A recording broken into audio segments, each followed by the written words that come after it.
You walk into a room. Nobody has heard your name yet, but somehow, they already know where to place you. This feels modern.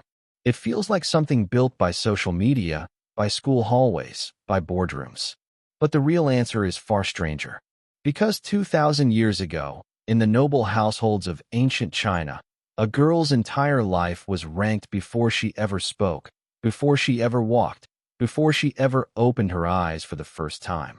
Her rank was decided the moment she was born, and it was decided by one single fact: which woman had given birth to her. Let's go back to the beginning. In a noble Chinese household, there was one main wife. She was called the Zhengqi. Her marriage was arranged for status, for alliance, for family power.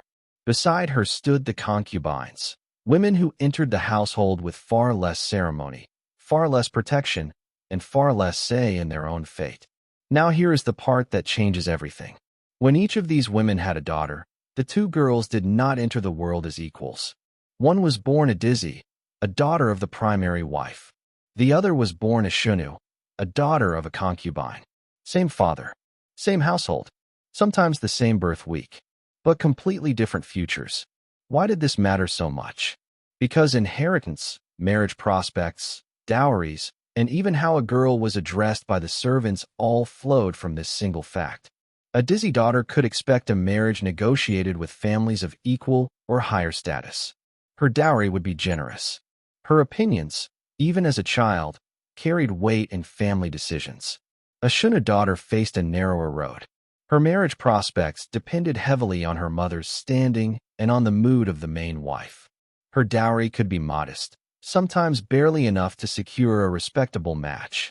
And in many households, she was expected to show deference to her half-sisters born of the primary wife, even if she was older. Think about that for a second. Older, but ranked lower. Because rank in this world was never about age. It was about origin. You were sorted before you had any say in the matter. Here is where it gets stranger. The mothers knew this rule perfectly well.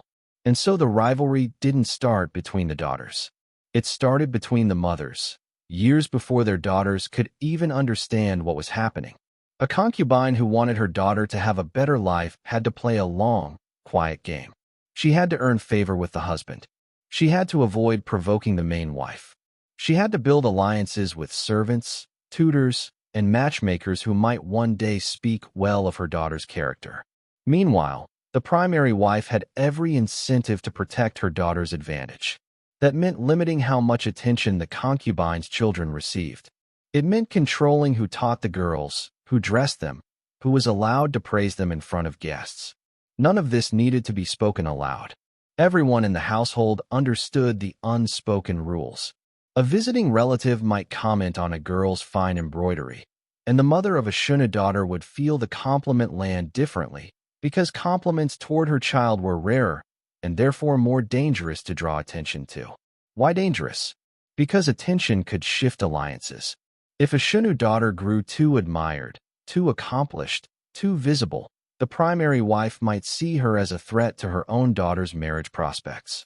And a threatened primary wife had many quiet tools available to her. Control over education, control over which suitors were even told about a girl's existence, control over which servants were assigned to which child. This wasn't cruelty for its own sake.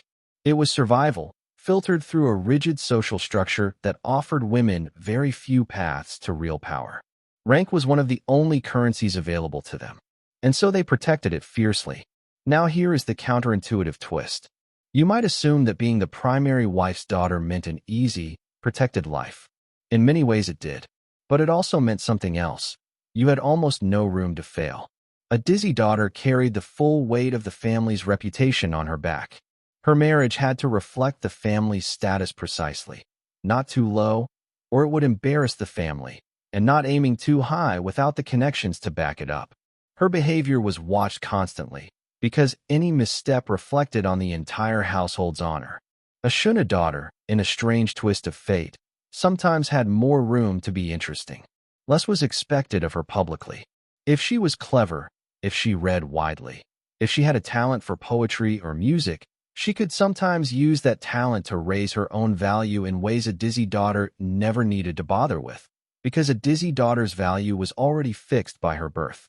Some of the most remarkable women in Chinese history, poets, strategists, even future empresses, began as Shunu daughters who had to build worth for themselves in a system that gave them very little at the start. Isn't that strange? The rank meant to hold you back could, in rare cases, become the very thing that pushed you to build something entirely your own. Let's slow down and look at how this actually played out day to day, because the theory only tells half the story. Picture a household with 3 daughters. 1 Dizi, 2 Shunu, born to different concubines. Every morning, they would greet the elders in a strict order, the Dizi daughter first, always first, regardless of age. This wasn't a suggestion. It was etiquette so deeply drilled that breaking it in front of guests could bring shame on an entire family line. Meals followed the same quiet hierarchy. Seating arrangements were never random. A Shunu daughter learned early which chair was hers, and which chair she should never even glance toward. Even clothing carried the message. Fabric quality, embroidery complexity, the number of hairpins a girl was allowed to wear in public, all of it signaled rank to anyone who knew how to read it. And in that world, everyone knew how to read it. Tutors were assigned differently too. A Dizi daughter often received the most accomplished instructors the family could afford, because her education reflected directly on the family's prestige. A Shunu daughter might share a tutor with several other children, or receive a more limited course of study focused on practical skills rather than the classical texts reserved for daughters of higher standing. But here's a detail that rarely makes it into the simplified version of this story. Rank could shift, slowly and rarely, but it could shift. If a primary wife died without leaving a son, or if her influence in the household weakened for political reasons, a favored concubine's position could rise. And if that concubine's status rose high enough, her daughter's prospects could rise along with it. Families were not frozen sculptures. They were living, shifting negotiations of power, and daughters were often the quiet stakes in games they never chose to play. This is part of why some historians describe the inner quarters of noble households as their own miniature courts, complete with strategy, alliance building, and long memory. A slight delivered to a concubine's daughter at age 7 might be repaid, in some quiet form, 20 years later when that daughter had grown into a woman with unexpected influence of her own, through marriage, through connections, through simple survival, while others fell from favor. So why does any of this matter to you now? For every Shunu daughter who found a way to rise, there were countless others whose lives narrowed exactly as the system intended. Quiet marriages, modest households, names that appear in no historical record at all. So why does any of this matter to you now? Because the ranking system never disappeared. It simply changed its language. Think about the last time you walked into a new room, a job interview, a first date, a party where you knew almost nobody. Within seconds, people made assessments about you, where you went to school, how you speak, what your parents do, what neighborhood shaped your accent. None of it required you to say a word. The sorting happened anyway. Psychologists have a name for this instinct now. They call it thin slicing, the mind's habit of forming a judgment from a tiny sliver of information, long before enough evidence exists to justify it. A handshake, a pause before answering a question, the brand on someone's shoes. The noble households of ancient China didn't have that vocabulary, but they understood the mechanism perfectly, and they built an entire social architecture around it. If people are going to judge instantly and instinctively, why not control what they judge? Fabric, seating, greeting order. Every visible signal was engineered so the sorting would land exactly where the family wanted it to land. You do something similar, even now, even without silk robes or seating charts. Think about how carefully some people choose what to wear to a first meeting, or which words to use in an opening email, or which achievements to mention first on a resume. It's the modern version of the same instinct, trying to control the invisible ranking before it controls you. You have felt the Dizi pressure before, even if you never called it that. It's the feeling of being expected to succeed simply because of where you started, the invisible weight of, you should already know how to do this, because of your background. And you have felt the Shunu pressure too. The sense that you have to prove your worth twice as hard. simply because your starting point wasn't given the same automatic respect. Here is the quiet truth those noble households understood centuries before modern psychology gave it a name.